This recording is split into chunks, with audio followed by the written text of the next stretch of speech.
अस्सलाम वालेकुम, मैं खुशामदीद कहता हूँ आपको अपने चैनल तस्वीर टीवी पर। जैसे कि आप जानते हैं कि हुज्जाज कराम की रहनुमाई के लिए एक सिलसिला शुरू किया है।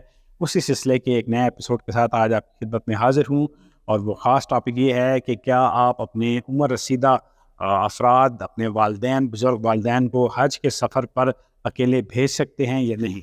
हदीस नबी सल्लल्लाहु अलैहि वसल्लम है कि हज के लिए जल्दी करो, क्योंकि तुम में से कोई नहीं जानता कि बाद में तुम्हें कोई उज़र पेश आ जाए। इसी तरह एक और हदीस में प्यारे नबी करीम सल्लल्लाहु अलैहि वसल्लम फरमाते हैं कि वो शख्स जो ज़्यादा राह और इस्तिताअत रखता हो और सवारी भी रखता हो, उस पर अल्लाह का ये हक है कि वो उसके घर का हज करे। जी, आपने यकीनन सुना होगा कि जो बुज़ुर्ग अफराद हमारे हज करके आते हैं तो वो कहते हैं जी कि हज तो जवानी का है। तो यकीनन हज जवानी का इसलिए वो कहते हैं कि जब वो जाते हैं तो वो देखते हैं कि वो बहुत सारी चीज़ें वो नहीं कर सकते, बहुत सारी ज़ियारात पे वो नहीं जा सकते, बहुत सारे मकामात पर नहीं जा सकते और उस तरह उस सफ़र का मज़ा नहीं ले सकते जिस तरह लेना चाहिए था। तो वो फिर ये हसरत करते हैं कि काश हमने ये हज जवानी में किया होता। तो प्यारे नबी सल्लल्लाहु अलैहि वसल्लम का भी हुक्म है कि आप इसमें जल्दी करें। जब हज के लिए कोई उम्र की कैद नहीं है, अगर आपकी इस्तिताअत है, आपके पास इतना खर्च है कि आप अपने घर जब हज के सफ़र का खर्चा बर्दाश्त कर सकते हैं और पीछे अपने बच्चों के नान नफ़के का भी आपके पास खर्चा है, तो आपको फ़ौरी तौर पर इस फ़र्ज़ को अदा करना चाहिए। क्योंकि अगर आप वालदैन को भेजेंगे तो यकीन कीजिए वहाँ पर बहुत सारे मसाइल होते हैं। बुज़ुर्ग इतनी ताकत नहीं रखते, स्टेमिना नहीं रखते, क्योंकि इतना ज़्यादा चलना बहुत मुश्किल होता है। मैंने अपनी वीडियोस में बताया भी है, स्क्रीन शॉट्स भी दिखाए हैं कि एक-एक दिन में 28 से 30-30 किलोमीटर भी हमें चलना पड़ता है हज पे। तो ज़रूरी है कि आप अपने वालदैन के साथ खुद जाएँ, क्योंकि जिस तरह आप अपने वालदैन का ख्याल करेंगे कोई दूसरा नहीं करेगा। और मैं तो ये मशवरा दूंगा कि अगर आपके साथ एक बुजुर्ग है, अगर मुमकिन है तो उसके साथ 2 जवान जाने चाहिए, क्योंकि हज के सफ़र में अपने आप को संभालना भी मुश्किल होता है। जब आप अरफात से निकलते हैं मुज़दलिफ़ा, मुज़दलिफ़ा से जमरात, जमरात में रमी करते हैं, तो धूप में मैंने खुद बेतहाशा हाजियों को, बुजुर्गों को बैठे हुए, रोते हुए, नढाल छाया तलाश करते हुए, अगर आप अपने वालिदैन के साथ खुद नहीं जाते तो आप यकीन कीजिए कि आप उनको बहुत बड़ी मुश्किल में डाल देते हैं। या तो अगर आप किसी उनके साथ कोई बाएतमाद आदमी हो जो उनके साथ खिदमत कर सके, लेकिन जो खिदमत आप करेंगे वो आपका पड़ोसी नहीं कर सकता, आपका मोहल्लेदार नहीं कर सकता, क्योंकि उस वक्त उनको खुद चल चल के वो बेचारे बेहाल हुए होते हैं हाजी, तो उनके पास कोई ऑप्शन नहीं होता कि वो आपके वालदैन को अकेला छोड़ के अपनी इबादत को मुकम्मल करें।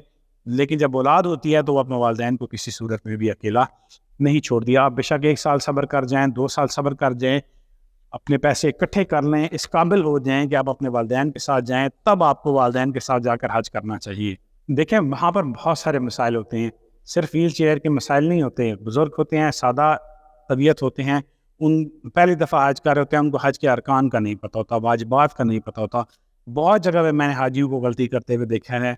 अरफात से आपने कब निकलना है, मगरिब के बाद निकलना है, मुज़दलिफ़ा से आपने कब निकलना है, कौन सी नमाज़ें आपने मिना में पढ़नी हैं, सारी चीज़ों का ख्याल करना होता है। दम वाजिब हो जाते हैं अगर आप एहराम की पाबंदियों का ख्याल नहीं रखते। तो बजाय इसके कि वालदैन जो हैं वो आपके जाएँ और वो वहाँ पर कोई गलती कर बैठें और चीज़ों को ना समझें और उनके ऊपर दम वाजिब हो जाए और वो दम दें भी ना, तो वो सारी ज़िंदगी के लिए गुनाहगार हो जाते हैं।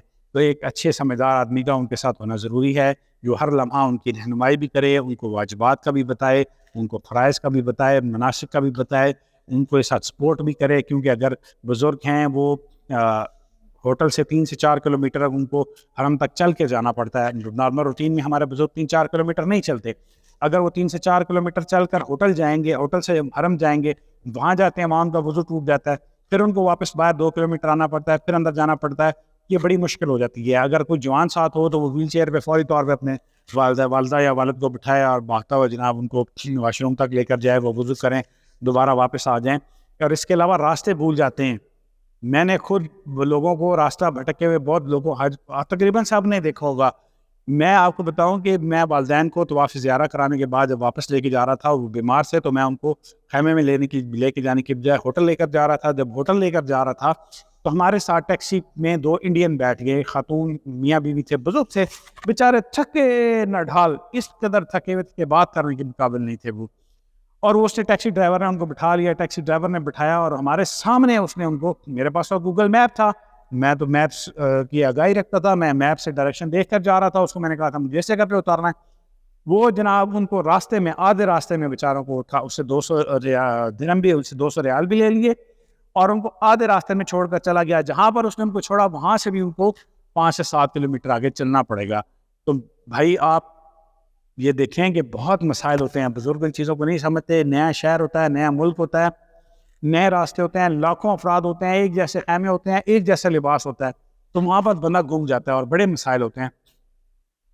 میں خود دیکھا کہ حرم میں ایک دن ہم گئے, ہمارے ساتھ میرے ساتھ والدین تھے, دونوں ویل چیئر پہ تھے, تو ان کو الیکٹرانک اسکوٹر پہ صحیح کرنے کے لیے ہم نے بھیجا, طواف کرنے کے لیے بھیجا. تو باہر کھڑے تھے ویل چیئر کے ساتھ, تو ایک بزرگ پاکستانی انکل اور آنٹی آئے اور وہ رونے لگ گئے, اور انہوں نے ہمیں کہا کہ بیٹا خدا کے لیے ہمیں صحیح راستہ بتانا, غلط راستہ نہ بتانا. ہم نے کہا جی کیا ہوا؟ انہوں نے کہا جی ہم 4 گھنٹوں سے ادھر بھاگ رہے ہیں, کبھی ادھر جاتے ہیں, کوئی کدھر بھیجتا ہے, کوئی کدھر بھیجتا ہے, کوئی کدھر بھیجتا ہے. تو آپ مہربانی کریں جناب, ہمیں اپنی جگہ تک پہنچا دیں. تو میرے ساتھ جو دوست تھے ماشاءاللہ وہ بڑے طاقتور تھے اور صحت مند بھی تھے. ہمارے پاس 2 ویل چیئرس بھی تھی. انہوں نے ان کو بٹھایا, انہوں نے کہا جی کہ آپ بیٹھیں اور ہم آپ کو چھوڑ کر آتے ہیں. تو ان کو بٹھا کر وہ ان کو چھوڑ کر آئے, تو انہوں نے ان کا بہت شکریہ ادا کیا. تو میرے بھائیوں, میری آپ سے گزارش ہے کہ آپ تھوڑا سا رک جائیں, 1 سال بعد چلے جائیں, 2 سال بعد چلے جائیں. ہوٹلوں کے راستے نہیں ملتے, حرم کے اندر بہت سارے مسائل ہوتے ہیں. اگر آپ کے بزرگ والدین ہیں, ان چیز کو کلیئر کر لیں کہ اکیلے والدین اگر آپ کے ٹھیک ہیں, ماشاءاللہ صحت مند ہیں, ان کے چلنے کا اسٹیمنا ہے, پھر وہ ضرور جائیں.